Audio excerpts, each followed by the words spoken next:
Hello, rugby lovers. Today we have with us and the privilege and the honor to have the former All Blacks legend, Conrad Smith, and Bogdan Manea from the Romanian Association Rugby Player.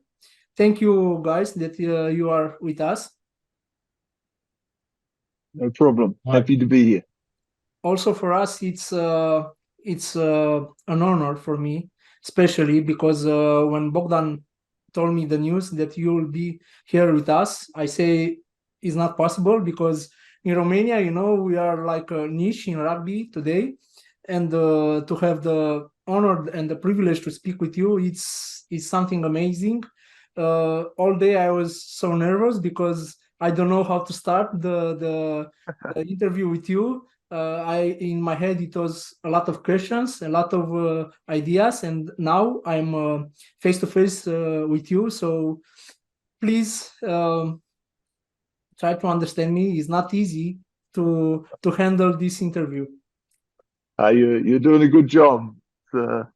It's good to be here. I don't know if often speak to Romanian players. I met Bogdan a few times, but I really enjoy seeing small nations get better and in rugby, and it's important for our game that countries like Romania do well, huh?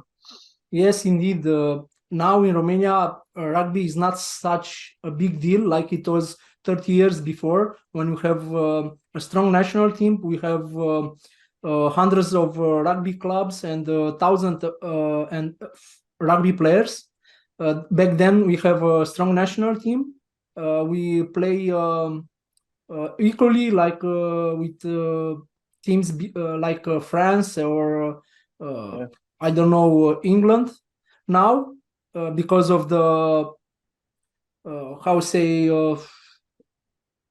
we don't have so much money, and people, they are not so much interested about this sport in Romania. We are like a niche today, and we try to make it again popular with this kind of podcast, and we try to bring legends like you to speak about the rugby, to speak about the game, and what represent for you this game. So before we start, I want to ask you, because we recently see the World Cup in France, the Rugby World Cup in France, and I want to ask you how you felt about this World Cup, and how you live the final between New Zealand and South Africa. Yeah, firstly the World Cup, it was amazing. I thought it was the most competitive World Cup we've ever seen in terms of a number of teams that could have been there in the final, and a number of teams that could have won. There were very small margins in a lot of the games. Obviously, there were two wonderful quarterfinals when New Zealand played Ireland and South Africa against France, and I thought any of those four teams could have won this World Cup. The final itself, I think there was very little between South Africa and New Zealand. There were some controversies with some decisions in the game, but I think credit to South Africa, they took the opportunities, and New Zealand didn't. I think New Zealand had opportunities to win this game, even with 14 players, but it wasn't to be. So that was disappointing for me, obviously, as a supporter, but still, it was a great World Cup, and like I say, there was some. There was not much. I think if you played the World Cup again now, maybe Ireland win it or France win it, or it's not going to be the same team winning every time. It's just all comes down to what happens on the day. And congratulations, South Africa, they were good enough, this time around. Yeah, indeed. Also in Romania, we have some debates on our clubs.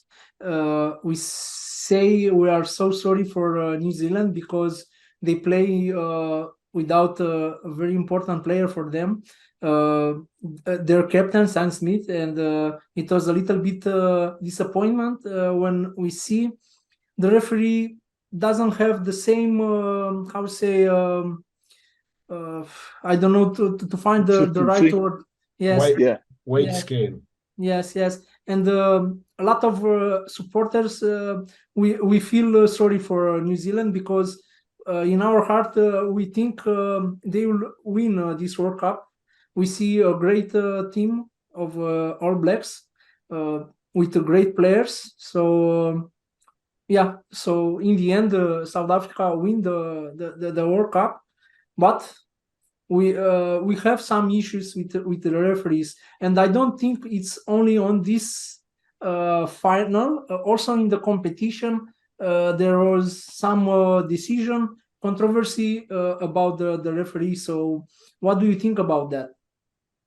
Yeah, I agree, and I think it's something that our sport, rugby, has to deal with, both in this World Cup, but in all competitions. I think, I feel sorry for referees because I think it is not easy for them either. I don't think, we talk about mistakes maybe that they make, but it's like I say, not an easy game to referee. So it's part of even, I'm going to talk about my work I know today, but it's to try and maybe from a player perspective find solutions and try to make the game easier to referee for players and easier to understand for fans like yourself watching, and easier for players to understand. So it is something that we have to deal with for the game, and ultimately that's World Rugby's responsibility. And we try to help them because I think it's really important both for this, the World Cup, but for all games at all levels. Conrad, tell me, part of your job, I understand, it's also the new competition between Tier 1 and Tier 2 countries. Tell me more about that, because also here we have some countries that they are not so happy about this competition. They say they help more the big teams and disadvantage the second tier teams. So how do you feel about that? And tell me, please, what's your opinion? It's true what they say, or it's more like a plan in the years to help those teams to grow up? Yeah, so I mean, we as players, we've been involved in that the process that's been going on for a number of years to try and change the competitions that are played internationally. As players, we don't get to vote, so this is not our decision, because of course we are always pushing hard for the more opportunities for the likes of Romania and Samoa and countries that are not in the top tier. But we are involved, and I suppose through that involvement, you understand how complex this is, to organize games internationally, because there are not a lot of games. That's the first thing. There are very few opportunities to play these games. Obviously, the nations that are well established have or at the moment they have a lot of fixtures that they want to play against other teams that are the best, so they can fill their stadium, so they can make money from those games. So they are reluctant to then give opportunities for the smaller nations. And then, of course, you have the smaller nations that want to play those big games. So it's always about striking a balance. And I don't think we have done this well in rugby for a long time. So what this new competition, at least it gives some games to team like a Romania or a Samoa or even Georgia. They will have fixtures that they don't currently have and that they can plan for. So from the time this competition starts, it will be regular in every July, every November. They know who they are playing, and they are going to be good competition. And with that comes the opportunities to still play some of the bigger nations, the elite nations. I think when you look back, it is a lot better than what we have had. It's not perfect. It's not ideal, but I think it is still better because it is established those games now in the calendar, and there is a pathway. If Romania do well in the games that they play, in the competitions that are now set up, then they have a pathway to one day take the position in the elite competition. At the moment, or without that competition, they have nothing. They can play, even if Romania won this World Cup, next year you'd have to go back and play Rugby Europe, and there'd be no other tests. You would have to try and convince someone to play you, which from our perspective isn't good enough. We need regular fixtures for the likes of Romania and emerging countries. They need time to bring their players together so they are regularly training and always playing games. And then when they are performing, then you get rewarded with the better competition. So I know it's not ideal, but I think, what is proposed and what is agreed on is still better than what Romania and these countries have had in the last 10, 20 years, which hasn't been good enough. And so I feel there is an opportunity for teams to get better and one day, replace other teams if they are better. Then, Georgia can take Italy's place. Romania can take Scotland's place. Who knows who it is, but that's at least what this competition allows. Yeah, it's true, because they say it's all about money. The bigger the team in tier 1, they want to save their protect their money. Yeah. Yes, save their money, save to sell their tickets, to make money from marketing. Also, the emergent team from tier 2, they want the same thing. They want the money to grow up, and this is all the idea, to make somehow to help those teams to go on the rich table, to be on the richest table. So it's a little bit hard to do that.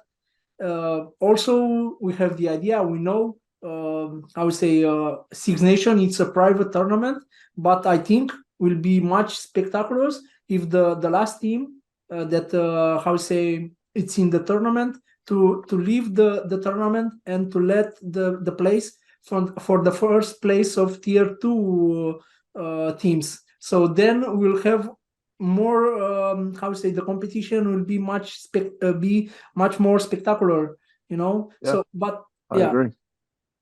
It's and the same with rugby championship in the southern hemisphere. There is only 4 teams: Japan, Fiji, Tonga. These countries at the moment, they don't have regular competition, but this is what they need. They keep telling us they want to play. Of course, they want to one day play England and Ireland, but they need regular games so that when they get their chance to play these teams, they are competitive because they've been together. The players have played a lot of games. Yes. And this is what at the moment that they don't have, and hopefully this at least provides some of that. Let's hope in the future these things will be improved, and we'll have the second tier teams to make the next step, because also Fiji, Japan, Samoa, Tonga, they deserve for the things they do, the money that they are investing in.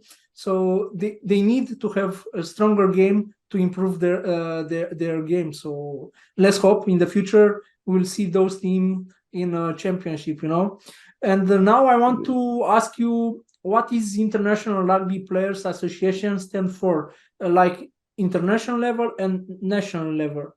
Can you tell me more about that? Yeah, so international rugby players, we haven't been around for a long time, but we are made up of, there are 13 unions with their own player associations, Romania being the most recent.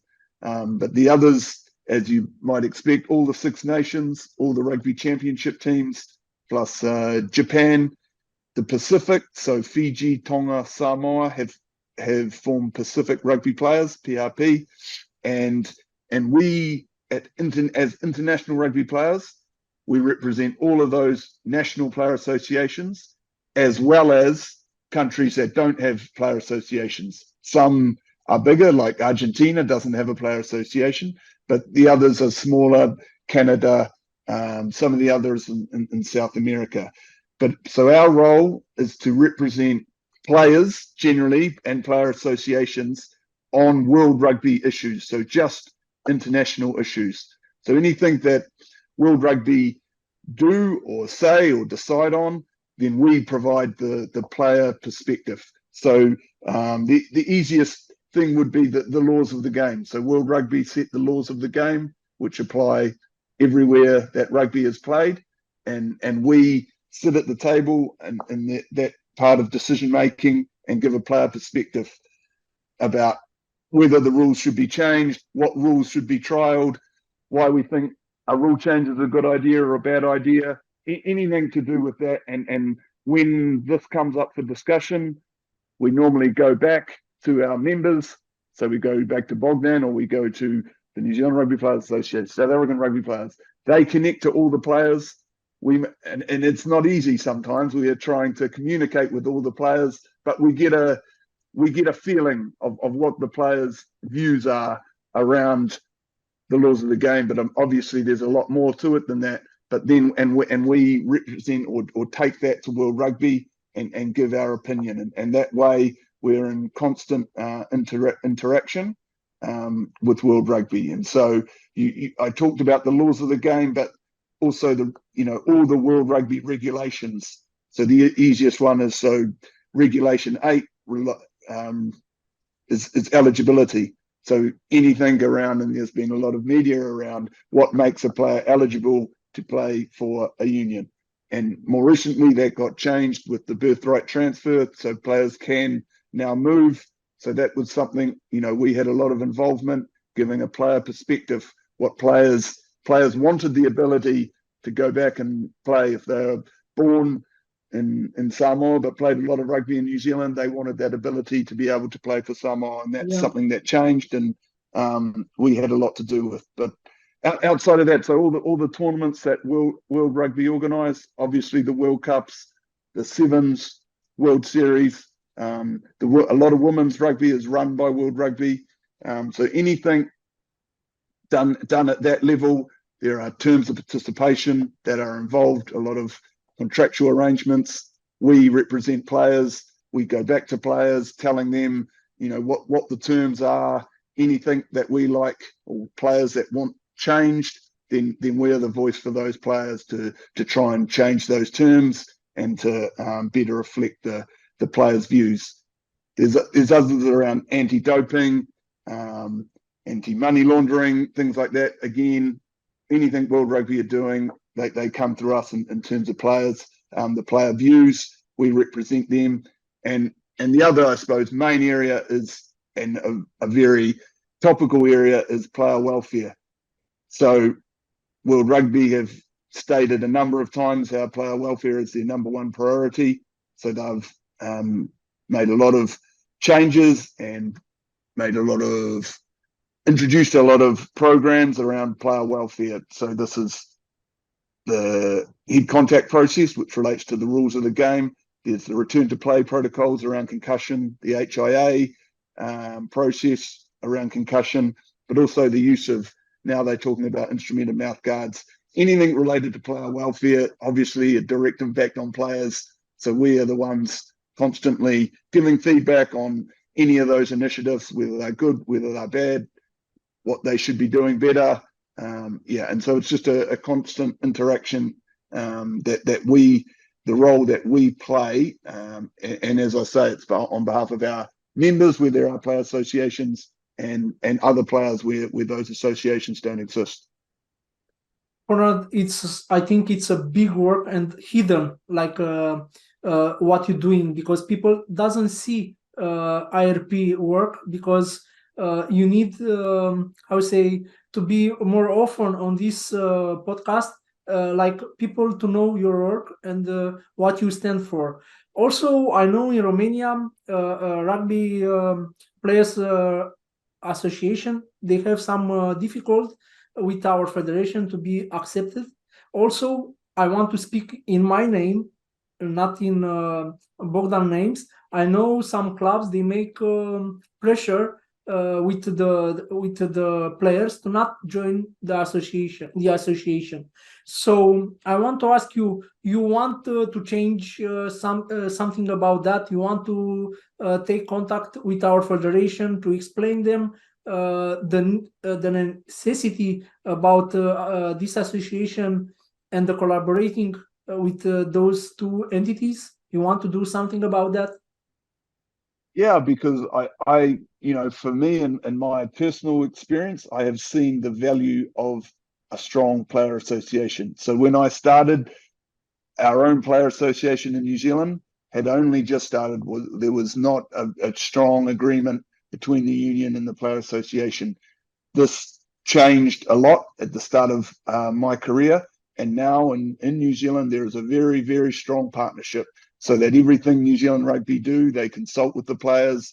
The players always have to agree on everything. And that way they buy into it. They understand they want New Zealand Rugby to be better because this is reflected in the players. And I think it is natural for federations, unions, clubs to resist player associations because the initial impression is that they are taking some control. And there's everywhere around the world, in every sport, there is an initial reluctance. But in saying that, every high-performing sporting body now operates with a strong players association. A simple example, you look at South Africa and New Zealand, and I know everyone will say, of course, it's the players on the field, but they are the two with probably the two strongest player associations in the world. That is not a fluke. That is the reason is because these unions are strong because their player associations are strong, and everything they do on the field, off the field, there is a partnership, and you're always wanting to be better. You look at American sport, which has been professional for the longest time, there is very, very strong player association because the sporting bodies understand now you don't need to resist the players. The best option, the best way forward is to use the players, to bring the players into the process, into the governance, and that way you will always perform much better on the field, off the field. It's always the same. You bring the players, they're the most important part of the whole industry.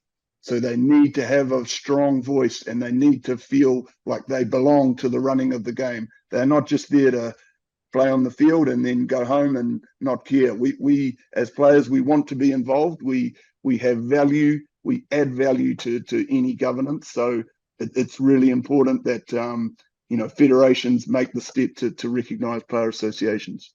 So, I want to be clear. This association is not something against the federation. It's something to become part of the federation, to help the federation to grow up and to do better things. Absolutely, and yeah, and that is always a step that sometimes takes a long time, sometimes happens quickly.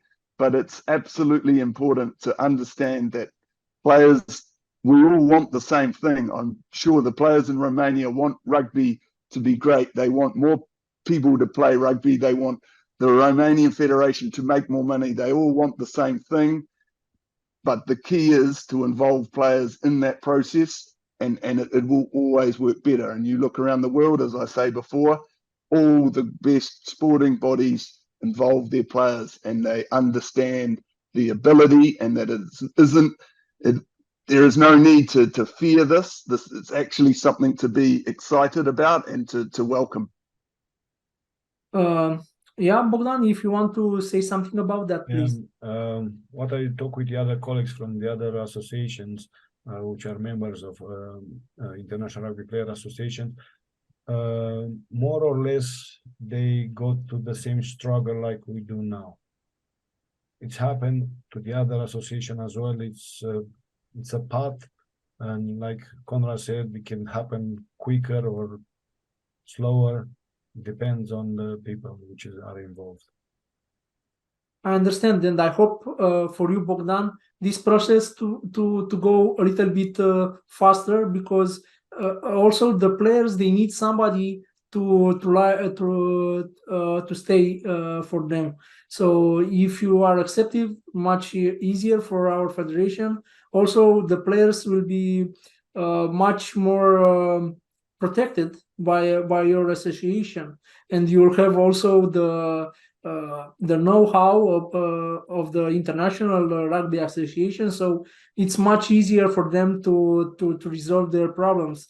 So I understand also there are some issues on the recent World Cup about the right of the images of the player. Can you tell us about that, Conrad?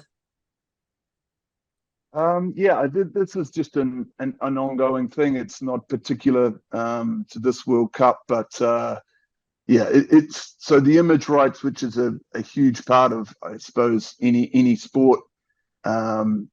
It is assigned to World Rugby under the existing rugby agreement, but players do that, and it is an expectation on all the unions that compete at the World Cup that the unions procure the signing over of the image rights to World Rugby before you enter the tournament. So players have no real say on the terms of the participation. They have to do that through the union, and then the union is expected to sign, and then all the players, I've done this myself, and you sign the image rights over without anything really in return. So that's a very simple description of it, but it's something, we've seen other sports that relationship has evolved, and it's something that we will look to, we think should evolve in the rugby space as well. So it's all about the money. Like a bigger organization, they want to take all the cake and to let what it's left for the other. So I think also we need a balance about that. Also, we know the life of the career of a sportsman, it's not so long. So you need to take care about yourself, about your family, and you need to think also about the money. In the end, you need to take care about your life after you finish your career. And I want to ask if the International Association of Rugby Players help somehow the players to make reconversional professional work. So you help the players to do that. To if not all the players they can do or they can stay in rugby to take to live from rugby. So you help the players to make the conversion work after they finish their career. Yeah, it's probably the main area that most player associations spend their time and resource. Obviously, there's the role of looking after players while they play the game, but equally, and to me, even more importantly, it's to look after players so that when they leave the game, they are in a good position to continue being successful, whether that's through finding another job, whether that's staying involved in rugby and coaching, whether that's doing something in rugby with administration, whatever it is. I think there is a responsibility on the federations and rugby and normally service through player associations to help players for that step out of the game. So it's something, as I say, some of our better funded and better resource player associations. I talked more, earlier about New Zealand and South Africa. These player associations have great programs to help players during their careers to set themselves up for life after rugby. That's something we want to do for every player. In Romania, we'd love Bogdan to have the same player professional development program, but that takes commitment and resource, and it's a long process, but it's one really, really important. And I think it happens, of course, you talked about money before, and you talked about the cake, because I like talking about that, because you say before, players deserve a piece of the cake, and we do, but player associations, we never are asking for more of the cake. We want the cake to get bigger so that there's more for everyone, you know. And this, I'm genuine when you involve players. It's not to give them more of the cake. You involve players to make the cake get bigger. You provide that. That's the best way to do it. The players can drive greater resource into the game, greater participation, greater with money from sponsors. When players are involved, all of that happens a lot quicker, and that's what's really important part of this whole process.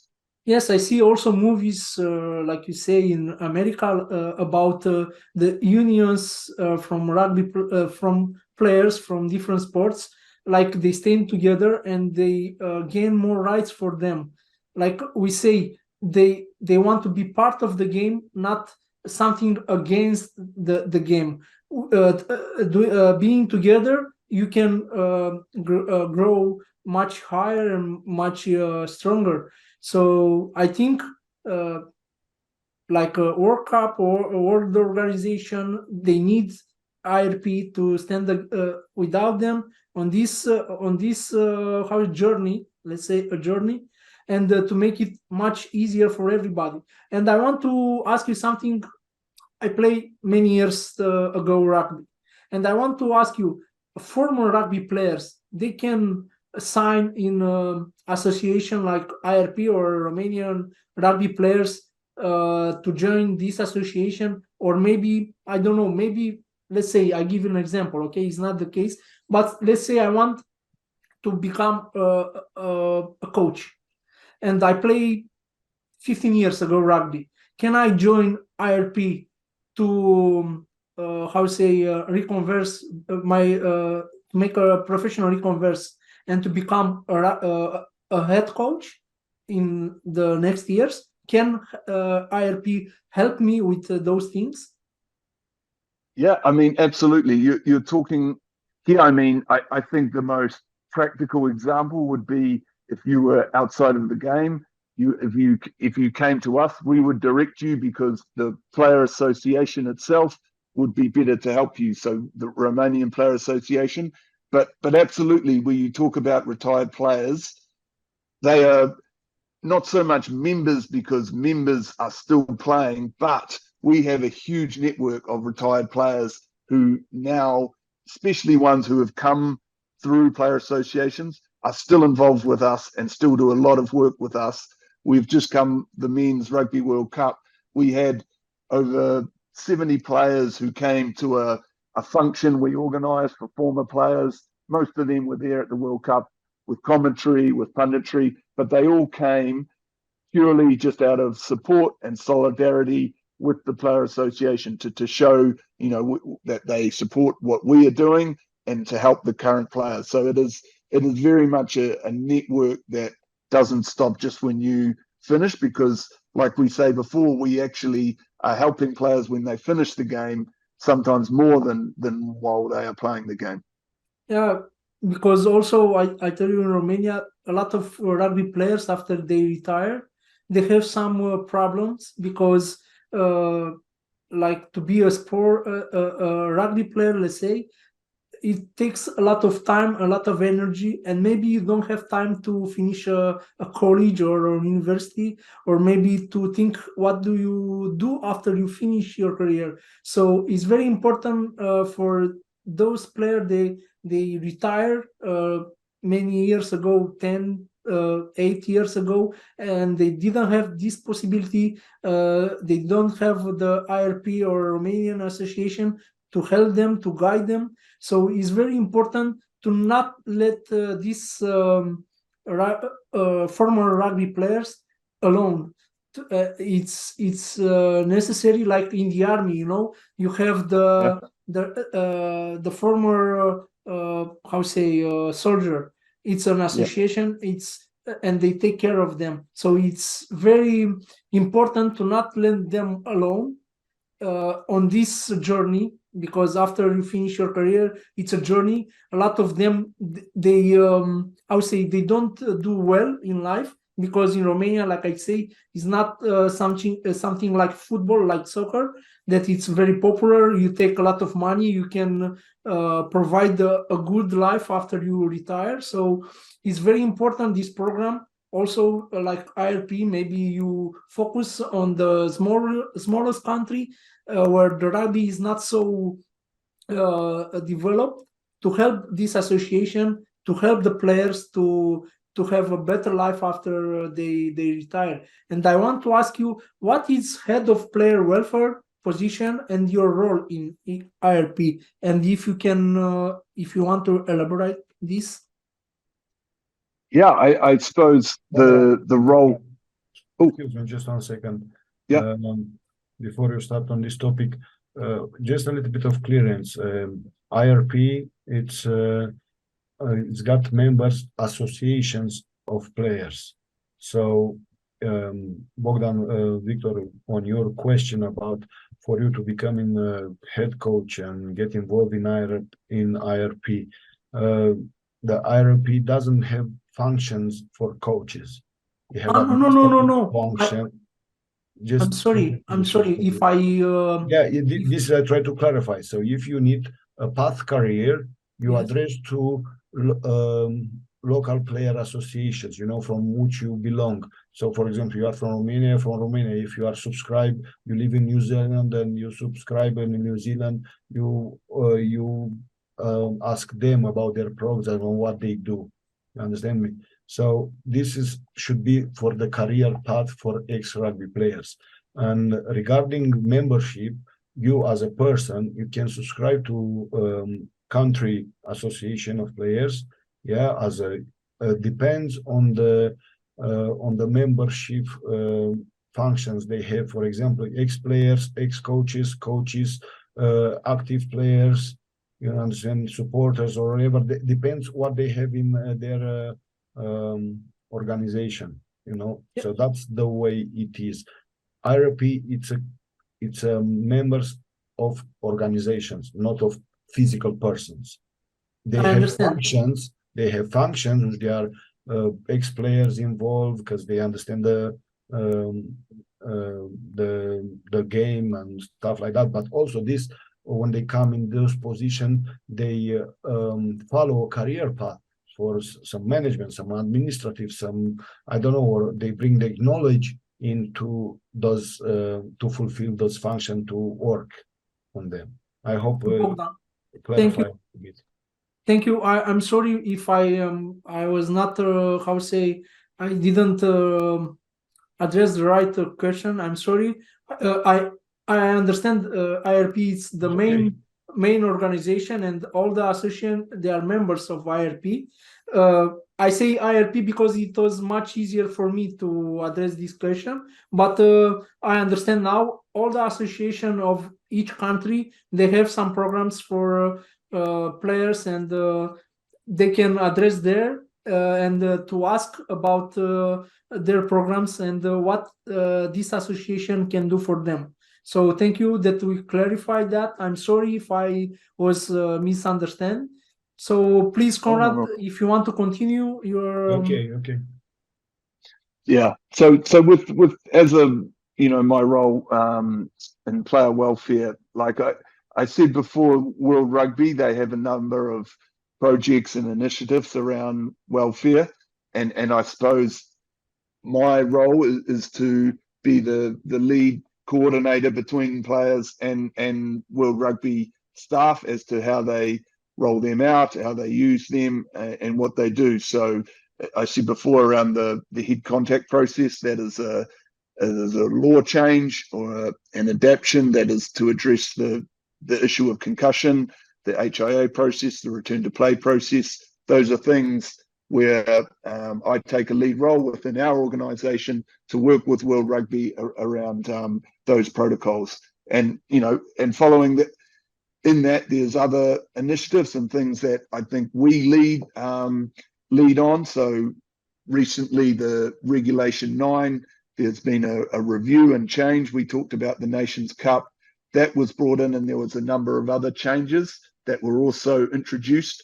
And part of that was a new player load guideline. And that was something that we've brought to the table to try and manage the amount of rugby that is being played by men predominantly around the world, and the amount of test matches as well that they're being played. So that's something I take a lead on in terms of welfare management, looking after the health and safety of players, and how World Rugby can address this issue, and what I suppose from a player perspective we want World Rugby to be doing. Yes, Bogdan, you want to tell us something? I see. Okay. Sorry, you just left the hand up. Okay, Conrad, you spoke about your work. Can you tell me more about your agenda? What is next on your agenda, on your work in progress? You tell me a little bit about the competition, about tier 1, tier 2. Maybe you want to tell more about your work? Yeah, I mean, it's a lot of, like I say before, coordination and collaboration between members and World Rugby. So we've talked about the Nations Cup, the introduction of that. There's a lot of changes going on in sevens. There's a new Sevens World Series being launched this year. There's a number of changes in the women's game, the WXV competition that has just come through. So, I mean, my job is welfare and high performance. So I cross over into a lot of that work. So those competitions and tournaments, it's a constant dialogue between how they are being run, whether the players are happy, whether they have any concerns. We try to organise regular contact between players and World Rugby staff so that everyone is happy with how things are being done, and if there are any improvements, what they can do. We're also involved, there's a number of committees that World Rugby have with the ongoing running of the game. There's a high performance committee which looks at a lot of the rules of the game, what they call the shape of the game. So, you know, part of my role is to lead a group that sits on that high performance committee, involved with the head contact process. We talked before, the laws of the game, whether there should be a red card or a yellow card for a high tackle. We have a calibration group where we talk with referees, coaches, World Rugby administrators around how that's going and whether there should be changes to that. There's Regulation 9 reviews, other regulation reviews. Players have a seat at the table on most of those committees, and that's where we, again, constantly taking feedback from our member associations and players outside of those associations to feedback to World Rugby, and you know, make sure we're always doing what's best for the players. Conrad, tell me please, let's say I'm a rugby player and I want to join your organization locally, yes? What will be the benefits to subscribe your organization? Because like a rugby player, you have a lot of obligation. You have the obligation with your clubs, with your national team. If you have sponsor, you have a lot of responsibility. With your family, you have responsibility. What is the main benefit to join your organization?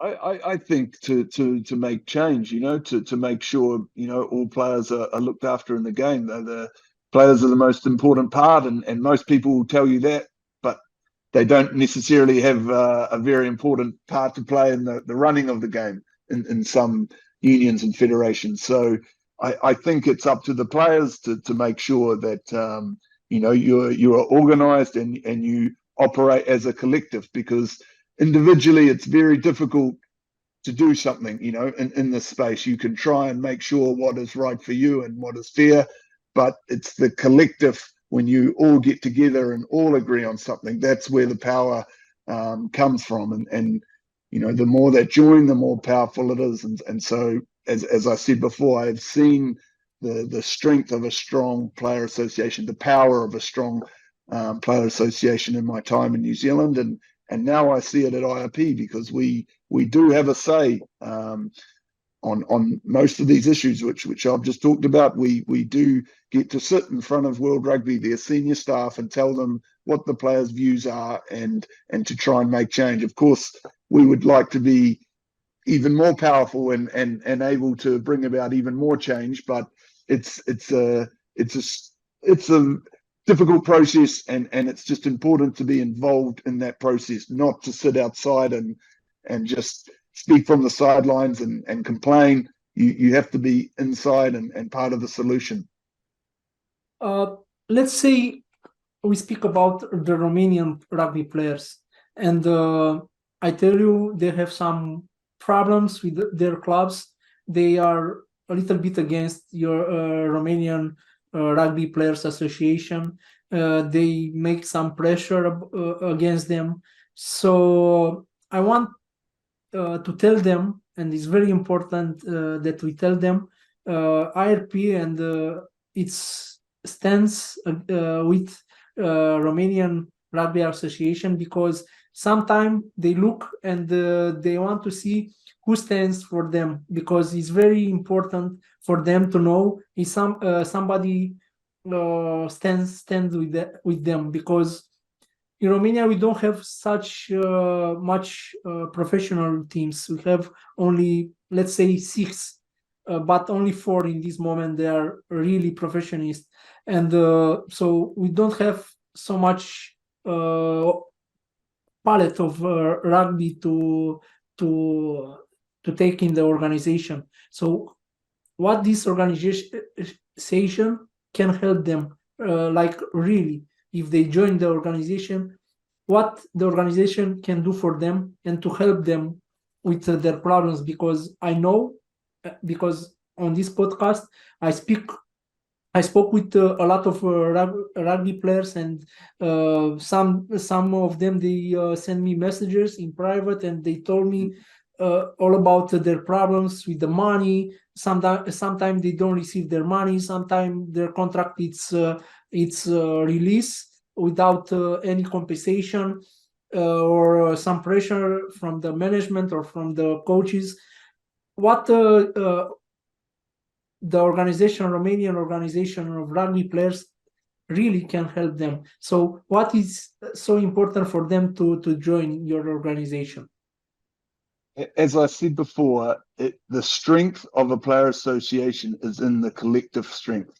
So it is very difficult to bring about change individually.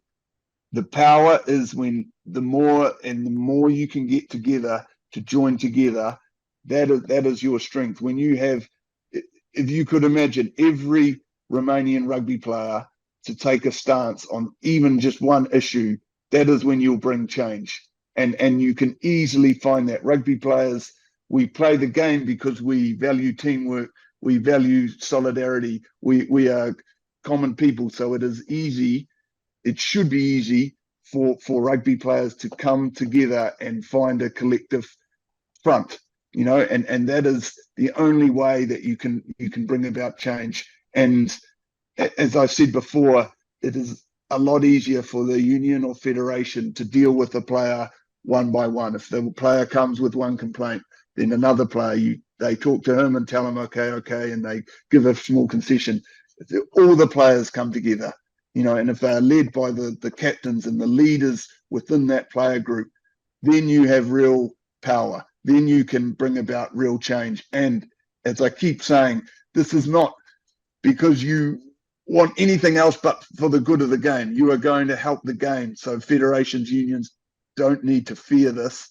I know it is often the initial response, but players want what's good for the game. And, when the players secure that, the game will get better. So it's just vitally important that players, bring yourselves into a collective and speak with one voice. Conrad, thank you for your time. And in the end of our interview, I want to ask you about your career plans. I know after you finish your rugby career, you start coaching at PAU. And now I see you are involved with IRP. What's next in your career?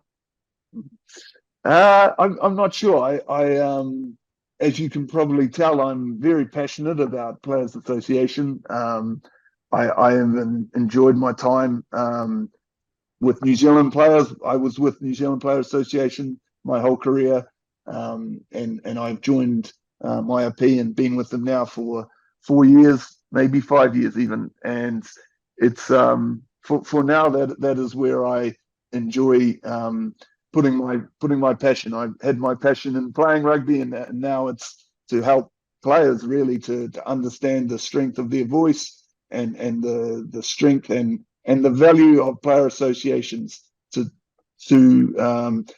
make unions and federations and World Rugby now understand the value of players and the value in involving players in the growth of the game. So it's very much what I plan to do for now, and the short term, who knows where it will end up. But I think coaching, there are lots of players that can happily do the coaching. For me, I'm more comfortable here with and more passionate about working in the player association space. And I can say you do a great job for that. And I want to say, Conrad, for me, it's an honor and a privilege. And also, I think, and I'm sure for the guys that they will watching us next week in our podcast. And I want to say, for me, to have a former All Blacks, 2 times world champion, it's something amazing. And this kind of podcast represents for the children in Romania a model. And I think I see also some posts in Facebook.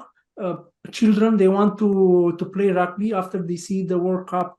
So for me, to have you here, it's representing like a model for the children and for the youngest children and players. So thank you that you are agreed to meet with us today. Thank you for your career, because it was a privilege to see you on the TV. And maybe, who knows, if your IRP wants to come in our podcast with former legends to speak about your organization, to speak about rugby, to speak with the children in Romania. For me, it's an honor. It will be an honor. And I want to let you know, always when you want to speak with me or with guys from Romania, you are more than welcome. And always you have my doors open in my podcast. Thank you very much. And likewise, I know I talked about the value of a player association, but for players hearing this, if it doesn't need to just be this podcast, I'm more than happy through Bogdan. I love the idea of helping players and player associations to start their work and to join up. So you can contact me. I'm more than happy to help and carry on some of the things we've talked about this afternoon. So it works both ways. I'm happy to help. Thank you, Conrad. Thank you once again that you accept our invitation, and I hope I will see you again in another podcast speaking about the Romanian Players Association being accepted from our federation, and after this podcast to have a lot of players join the association and to be much solid and stronger together. Thank you, Conrad. Sounds good. Thank you, Victor. Thank you, Conrad. Thank you, Bogdan. We'll see you. We talk. All right. Thanks, man. Thank you for your time. A pleasure. See you.